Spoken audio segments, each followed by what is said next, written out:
மாண்புமிகு பேரவைத் தலைவர் அவர்களே, நகராட்சி நிர்வாகத்துறையின் சார்பாக பேசுவதற்காக அனுமதி அளித்ததற்காக முதலிலே நன்றியை தெரிவித்துக் கொள்கிறேன். திராவிட இயக்கத்தில் மூத்தோரான ஐயா தந்தை பெரியார் அவர்களை நாங்கள் நேரடியாக பேசி பழகியதில்லை. ஆனால் திருச்சியிலே அவருடைய அலுவலகம் தங்குகிற இடம் இருக்கிற போது அவரை அடிக்கடி அவர் வேனிலே போகும்போது பார்த்திருக்கிறோம். பேரறிஞர் அண்ணா அவர்கள் 1967ஆம் ஆண்டு எங்களது லால்குடி தொகுதியிலே புள்ளம்பாடியில் வந்து பேசுகிறார். கடைசி 5 நிமிடம்தான் இருக்கிறது. அப்போது மூக்காத்து நடராஜன் அவர்களை ஆதரித்து அண்ணா அவர்கள் பேசினார்கள். பேசிய போது மேலே கருடன் பறந்தது.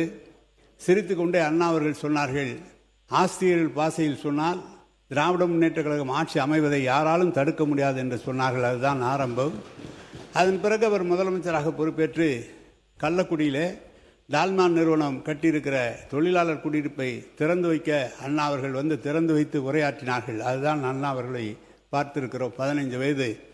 அதன் பிறகு கலைஞர் அவர்களை தொடர்ந்து 73ஆம் ஆண்டிலிருந்து அந்த தேர்தல் நடைபெற்ற தேர்தலிலிருந்து தொடர்ந்து கலைஞர்களுடைய அவருடைய இறுதி நாள் வரை அவரோடு இருந்து பணியாற்றி இருக்கிறோம்.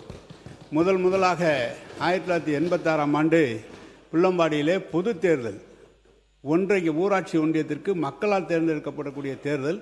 அதில் அன்றைக்கு இருக்கிற மாவட்ட செயலாளர் எஸ்கே வடிவேல் அவர்களும் ஆதிமூலம் அவர்களும் கிருஷ்ணமூர்த்தி அவர்களின் பரிந்துரையின் பேரில் கலைஞர் அவர்களுக்கு எனக்கு அந்த வாய்ப்பை தந்தார்கள். எனவே முதல் பொது தேர்தல் என்பது அன்றுதான் 86இலே அவர்கள் வெற்றி பெற வைத்தார்கள். லால்குடியில் 4 முறை தேர்தலில் நிற்பதற்கு அன்றைக்கு மாவட்ட செல்வராஜ் அவர்கள் பரிந்துரையின் பேரிலே சட்டமன்ற உறுப்பினராக இருந்து நாங்கள் சட்டமன்றத்தில் லால்குடியில் தேர்ந்தெடுக்கப்பட்டு அப்போதும் கலைஞர் அவர்கள் சட்டமன்றத்திலே தேர்தலில் நிற்பதற்கு அனுமதி தந்தார்கள். 96ஆம் ஆண்டிலிருந்து தொடர்ந்து 2001ஆம் ஆண்டிலிருந்து 2006ஆம் ஆண்டிலிருந்து 6வது முறையாக திருச்சி மேற்கு தொகுதியிலே தொடர்ந்து கலைஞர் அவர்களால் வளர்க்கப்பட்டு கலைஞர் அவர்களால் நாங்கள் தரப்பட்டு சட்டமன்ற தேர்தலில் நின்றோம். கலைஞர் அவர்கள்தான் எங்களுக்கு எல்லாம். நாங்கள் ஒன்றியத்தின் பெருந்தலைவராக இருந்த அமைச்சராக உடனடியாக பொறுப்பேற்ற காரணத்தால் எங்களை கேட்டால், உனக்கு என்னை அழைத்து கேட்டார் கலைஞர், உனக்கு ஃபைல் பார்க்க தெரியுமா என்று கேட்டார். ஓரளவுக்கு பார்ப்பேன் ஒன்றியத்தில் என்று சொன்னபோது அருகிலே அமர வைத்து கோப்புகளை எப்போ பார்க்க வேண்டும் என்று அவர் சொல்லி எங்களை வளர்த்தவர். அதோடு மட்டுமல்ல, ஒரு காலகட்டத்தில் அவர் வளர்த்ததோடு மட்டுமல்ல, ஒரு காலகட்டத்தில் அரசியலில் எதிரியில் இருக்கிறவர் வழக்கு தந்து சிறையில் இருக்கிற போது என்னோடு இருந்தவர்கள் எனக்கு போட்டியாக அந்த இடத்திலே நான் நின்ற இடத்தை கேட்டபோது இன்றைக்கு இருக்கிற எங்களுடைய கழகத் தலைவர் தளபதி அவர்கள் கலைஞரிடம் சொல்லி நேரில் சிறையில் பார்த்துக்கிட்டு வந்தேன், அவரே நிற்கிறேன் என்று சொல்லி அந்த சங்கடம் வந்த நேரத்திலும் தொடர்ந்து ஆதரவு தந்தவர் இன்றைக்கு இருக்கிற முதலமைச்சர். அன்றைய முதலமைச்சராக நான் தளபதி அவர்கள் தான் எங்களை வளர்த்து ஆளாக்கினார். இவ்வளவு பெரிய இலாக்கா முதலமைச்சர் ஏற்கனவே கலைஞர் அவர்கள் பார்த்த போக்குவரத்துறையும் தந்தார். இன்றைக்கு இருக்கிற பழைய முதலமைச்சர் முன்னாள் முதலமைச்சர் அவர் பார்த்த உள்ளாட்சித்துறையை தந்தார். இன்றைக்கு அந்த துறையை நம்முடைய முதலமைச்சர் அவர்களே பார்க்கக்கூடிய அளவிற்கு ஒரு முக்கியமான துறையாக அது இருக்கிற காரணத்தால் அந்த தளபதி அவர்கள் எங்களை, அவர் உள்ளாட்சியில் இருந்த காரணத்தால், மேயராக இருந்த காரணத்தால் அதில் எவ்வாறெல்லாம் செயல்பட வேண்டும் என்று பல ஆலோசனைகளையும் எங்களுக்கு வழங்கியவர் தளபதி அவர்கள். அவரையும் கலைஞரையும் நான் மனதார வழங்குகிறேன். எங்களோடு இன்றைக்கு பணியாற்றிக் கொண்ட எங்களுடைய எதிர்க்கட்சி தலைவர் நம்முடைய உதயா அவர்கள், இளவல், எங்களுடைய இளவல், இந்த இயக்கத்திற்கு வருங்காலத்தில் எங்களுக்கு நம்பிக்கையாக இருக்கக்கூடிய இளவல், அவருக்கும் என்னுடைய வணக்கத்தை தெரிவித்துக் கொள்கிறேன். எனவே இந்த இயக்கத்திலே தொடர்ந்து கிட்டத்தட்ட 40-45 ஆண்டு காலம் தொடர்ந்து எங்களை ஆளாக்கி உருவாக்கிய கலைஞர் அவர்கள், அதை தொடர்ந்து தளபதி அவர்களும் என்னை ஆளாக்கினார்கள். நான் இந்த கட்சி சொன்ன வேலையை பொதுமக்களின் நலன் கருதி எந்த பணியாக இருந்தாலும் அதை தொடர்ந்து செய்து கொண்டிருக்கிற ஒரு பணியாளராக நான் இயங்கிக் கொண்டிருக்கிறேன். நகராட்சி துறையில் நான் சிலவற்றை நான் சொல்ல விரும்புகிறேன்.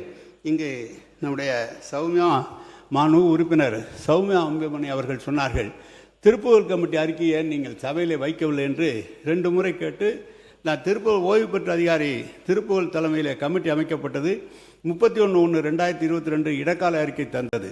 14/3/2023 அன்று இறுதி அறிக்கை தந்தது. அப்போது தலைமை செயலாளராக இருந்த திரு இறையன்பு ஐஏஎஸ் அவர்கள், அப்போது பெருநகர சென்னை மாநகராட்சி ஆணையராக இருந்த ககன் சிங் பேடி அவர்கள், மேடி அவர்கள் ஐஏஎஸ் உள்ளிட்ட சீனியர் ஐஏஎஸ் அதிகாரிகள் முன்னிலையிலே முதலமைச்சராக இருந்த எங்கள் தலைவரிடம் இந்த கமிட்டி ஆய்வறிக்கை அளித்தது. அதில் அவசரகால தீர்வு, நீண்டகால தீர்வு என பரிந்துரைகள் வழங்கியிருந்தனர். எங்கள் முதலமைச்சர் அவர்கள் உடனடியாக அவசரகால தீர்வுக்கான பணியினை மேற்கொள்ள உத்தரவிட்டார்கள்.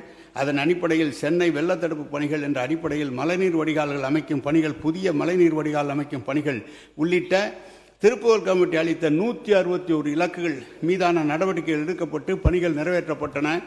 இந்த அறிக்கையிலே அனைத்து பரிந்துரைகள் மீது நடவடிக்கை எடுத்து குறிப்புகளை இப்பேரவையில் வைக்க வேண்டும் என்ற பணிகளை மேற்கொண்டிருந்த சமயத்தில் தேர்தல் வந்துவிட்ட காரணத்தால் அது வைக்க இயலாமல் போய்விட்டது. இப்போது நீங்கள் ஆட்சிக்கு வந்து விட்டீர்கள்.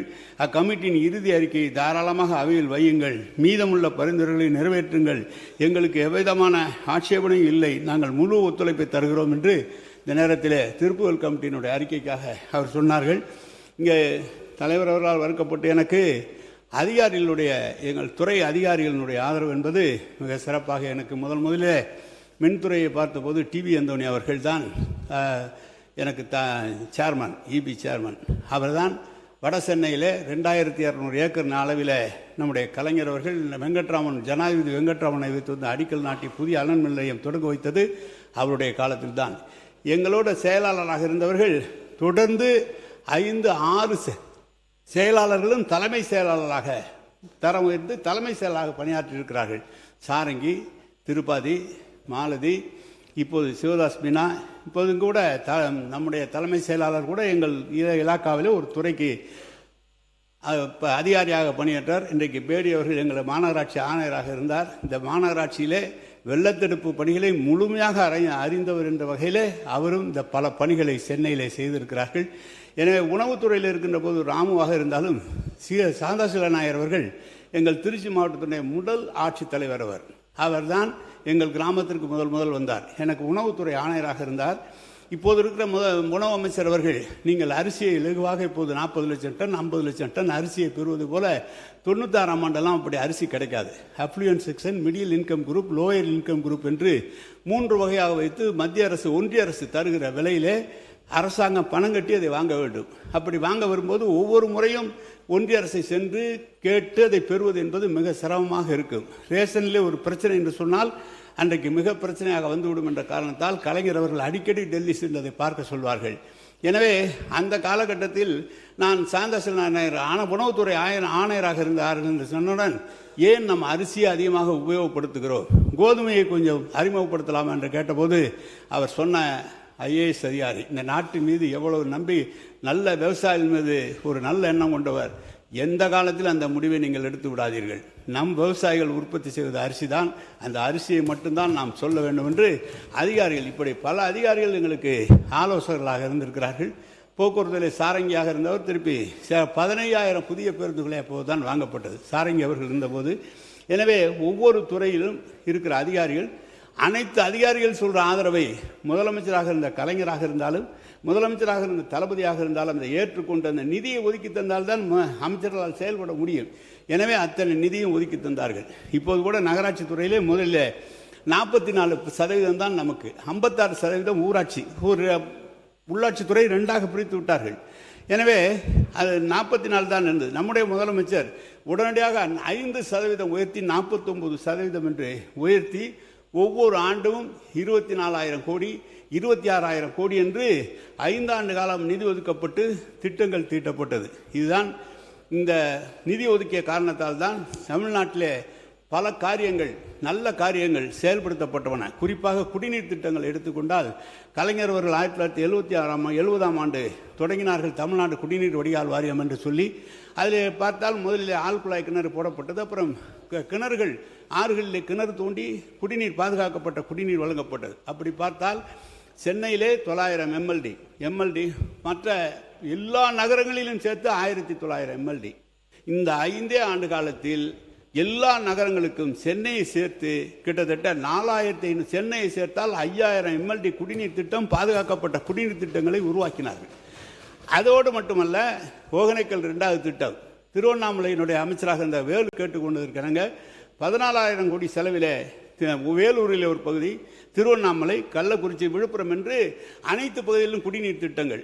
நம்முடைய ஐபி அவர்கள் இருக்கிறார்கள், திண்டுக்கலுக்கு அந்த திட்டம் வேண்டும் என்று சொல்லி 400 கோடி ரூபாய், குளித்தலைக்கு மருங்காபுரிக்கு சேர்ந்து 1900 கோடி, இப்படி 18,000 கோடிக்கு புதிய திட்டங்கள் தீட்டப்பட்டு தமிழ்நாடு அரசு சார்பாக 5500 கோடி அதற்கான பணமும் ஒதுக்கப்பட்டு விட்டது.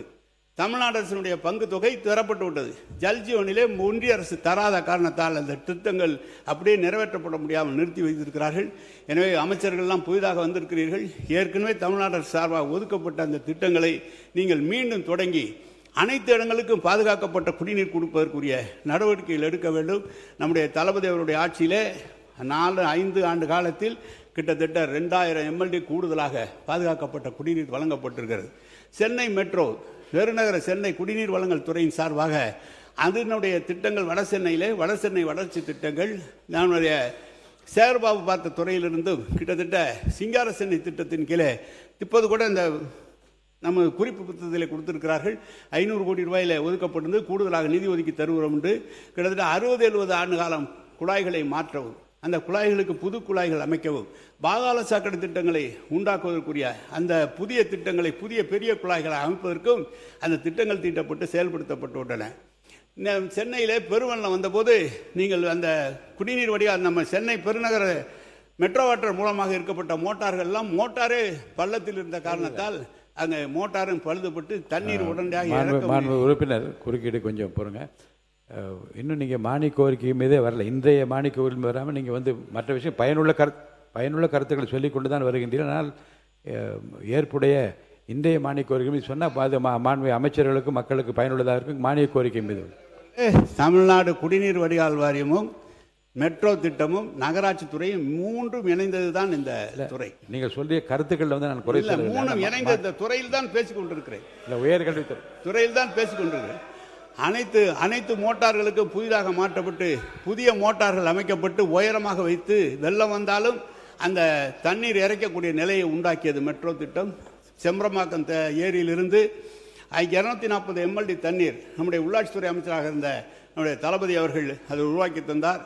இப்போது 540 எம்எல்டி தண்ணீர் தந்து சென்னையினுடைய குடிநீர் தேவையை 890 எம்எல்டியிலிருந்து 1300 எம்எல்டியாக உயர்த்தி தந்ததும் திராவிட முன்னேற்ற கழக அரசு, தளபதியினுடைய அரசு என்பதை நான் இங்கு தெரிவித்துக் கொள்ள விரும்புகிறேன்.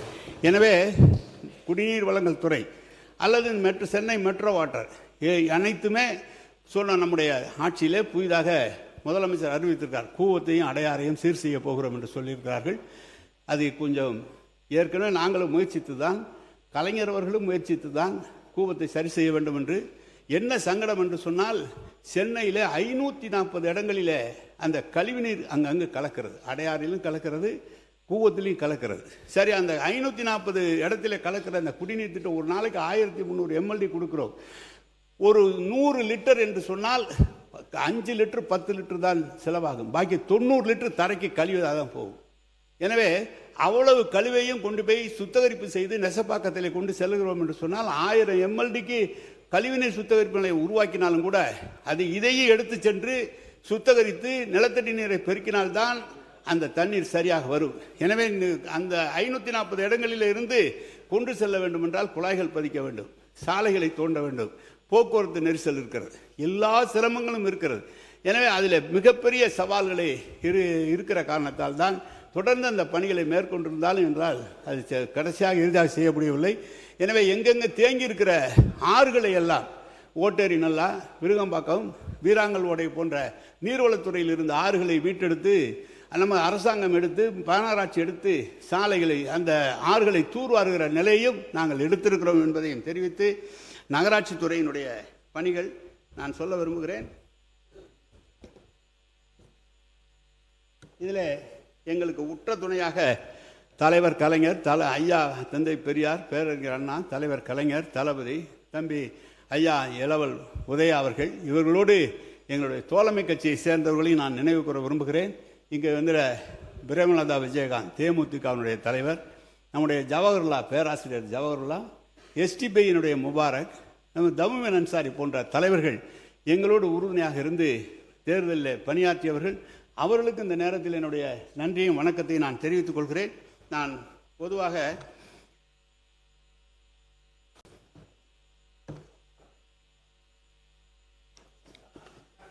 நகராட்சி துறையில் என்ன பணிகள் என்று சொன்னால் எல்லாம் தெரிந்ததுதான். அதிகாரிகள், எங்களிடம் இருந்த அதிகாரிகள் தான் முழுமையாக இன்றைக்கு நகராட்சி துறையிலே இருந்து பணியாற்றி கொண்டிருக்கிறார்கள்.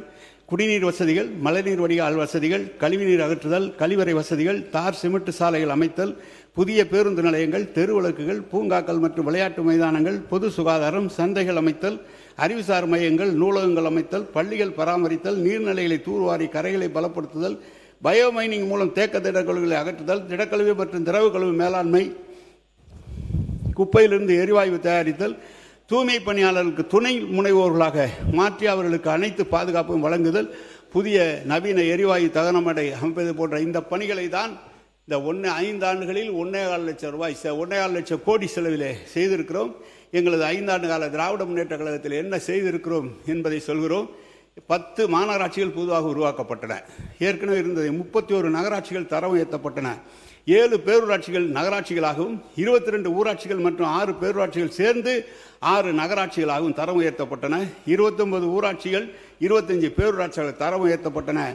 ஆக சென்னையும் சேர்த்து 25 மாநகராட்சிகள், 137 நகராட்சிகள், 487 பேரூராட்சிகள் இருந்தன. 19,054 கிலோமீட்டர் சாலை பணிகள் அமைக்கப்பட்டன. 380 குடிநீர் பணிகள் முடிக்கப்பட்டு மேலும் 1,220 பணிகள் நடைபெற்று வந்தன. 2,713 கிலோமீட்டர் நிலத்திற்கு மழைநீர் வடிகால் பணிகள் முடிக்கப்பட்டன. இதில் பெருநகர சென்னை மாநகராட்சியில் மட்டும் 1,431 கிலோமீட்டர் ஆகும். 870 கிலோமீட்டர் நீளத்திற்கு ஜெர்மன் வங்கி நிதி உதவியுடன் செயல்படுத்தப்பட்டு திட்டமிடப்பட்டன. 42 பாதாள சாக்கடை திட்ட பணிகள் முடிக்கப்பட்டு 51 பணிகள் நடைபெற்று வந்தன. திடக்கழிவிலிருந்து 1020 உரம் தயாரிக்கும் பணிகள் மேற்கொள்ளப்பட்டன. 5 மாநகராட்சிகளில் குப்பையிலிருந்து எரிவாயு தயாரிக்கும் திட்டம் செயல்படுத்தப்பட்டது. 7,10,000 தெருவிளக்குகள் LED விளக்குகளாக மாற்றப்பட்டன. புதிதாக 69,500 LED விளக்குகளும் 45,700 பழைய தெருவிளக்குகளையும் புதிய LED விளக்குகளாக மாற்ற நடவடிக்கை எடுக்கப்பட்டன. 107 பேருந்து நிலையங்கள் புதிதாகவும் அபிவிருத்தி பணிகள் மூலம் அமைக்கப்பட்டன. 110 பேருந்து பணிகள் நடைபெற்று வந்தன. புதிதாக 153 சந்தைகள் கட்டி முடிக்கப்பட்டன. 77 சந்தை பணிகள் நடைபெற்று வந்தன. 92 அறிவுசார் மையங்களும் 44 நூலகங்களும் கட்டி முடிக்கப்பட்டன. 1,145 நீர்நிலைகள் தூர்வாரி கரைகள் பலப்படுத்தப்பட்டன.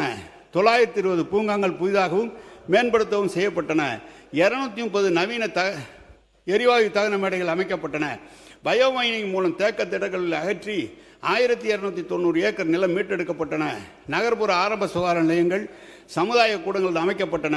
பெருநகர சென்னை மாநகராட்சியில் சிங்கார சென்னை திட்டத்தின் கீழ் 1,048 பணிகள் முடிக்கப்பட்டன. இணையவழி மூலம் சுய அறிவிப்பு கட்டிட திட்ட அனுமதி வழங்கும் திட்டம் அமல்படுத்தப்பட்டன. விக்டோரியா ஹால் புத்துயிர் ஊற்றி பொதுமக்கள் பயன்பாட்டில் கொண்டு வரப்பட்டது.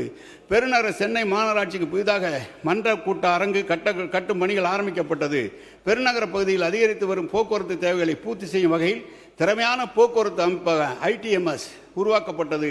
விருங்கம்பாக்கம், ஓட்டேரி நல்லா மற்றும் வீராங்கல் ஓடை கால்வாய்கள் WRD துறையிடமிருந்து பெருநகர சென்னை மாநகராட்சி பெற்று கால்வாய்களை தடுப்புச் சுவரால் உயர்த்தவும், குப்பைகளை தேங்காமல் இருக்க பாதுகாப்பு வேலிகள் அமைக்கவும் நடவடிக்கை எடுக்கப்பட்டன.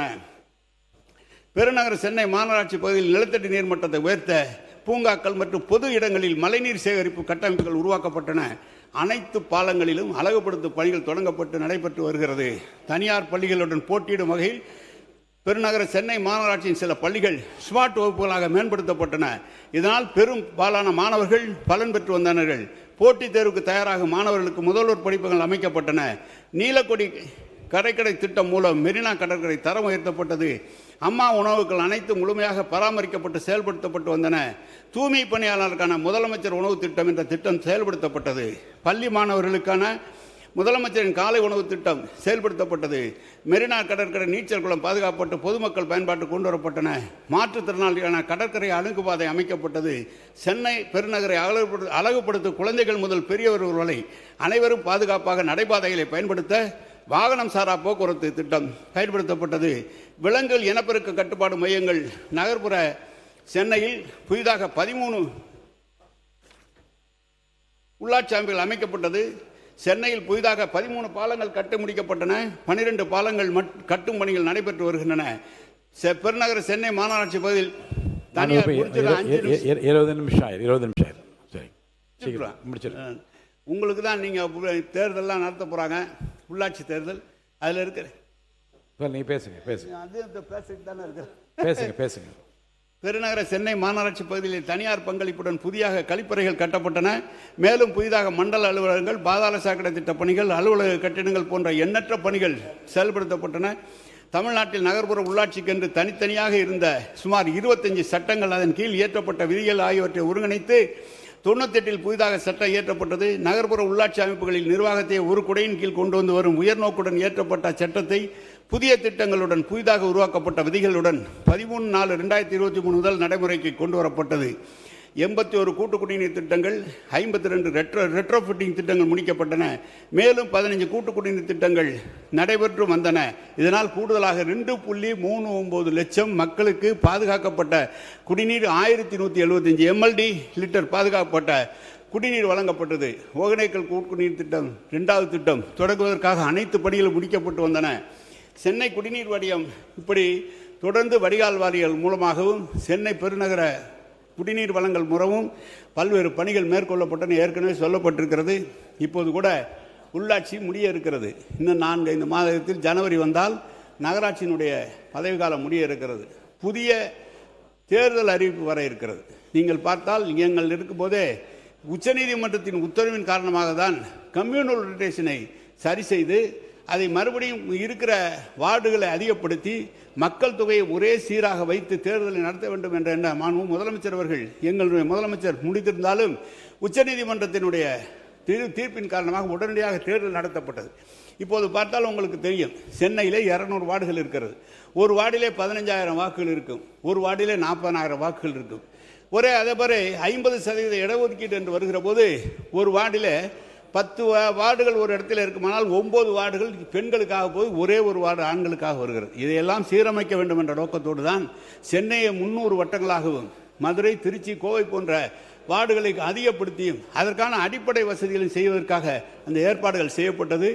மொத்தமாக இப்போது கூட நாங்கள் கடைசியாக அமைச்சரவை கூட்டத்தில் இருந்தபோது ஒன்றிய அரசிலிருந்து 1000 கோடி ரூபாய் நிதி அதுக்காக தந்தார்கள். எப்படி என்றால், கிராமங்களை நகரத்தோடு இணைத்து நகரத்தில் இருக்கிற அனைத்து வசதிகளையும் கிராமத்துக்கு கொண்டு செல்ல வேண்டும் என்பதற்காக 1000 கோடி தரப்பட்டது.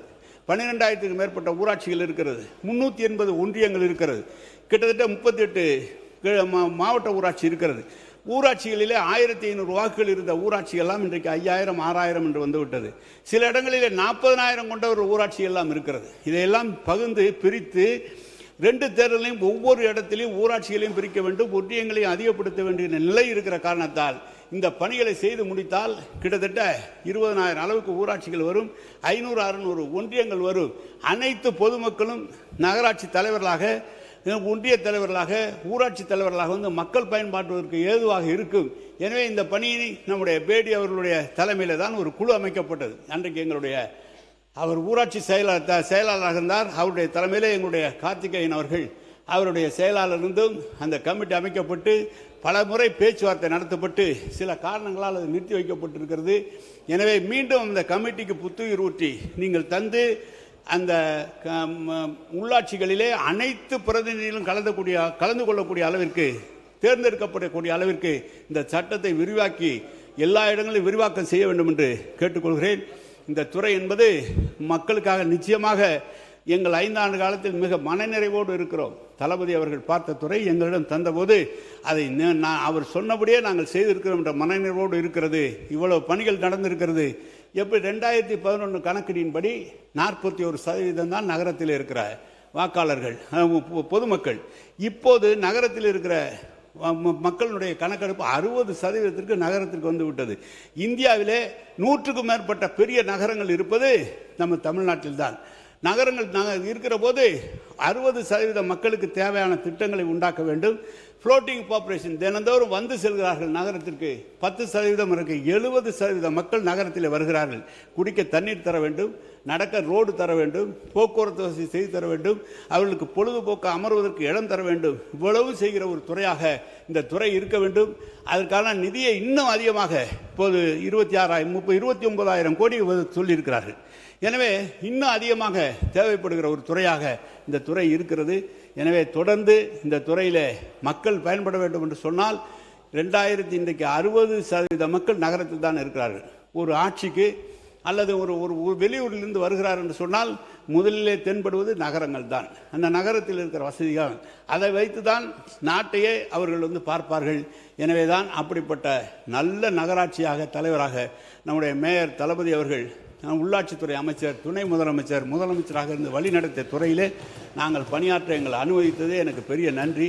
அவரே இந்த நேரத்தில் நினைத்து கொண்டிருக்கிறோம் என இந்த வாய்ப்புக்கு நன்றி தெரிவித்து அமைகிறேன். வணக்கம், நன்றி.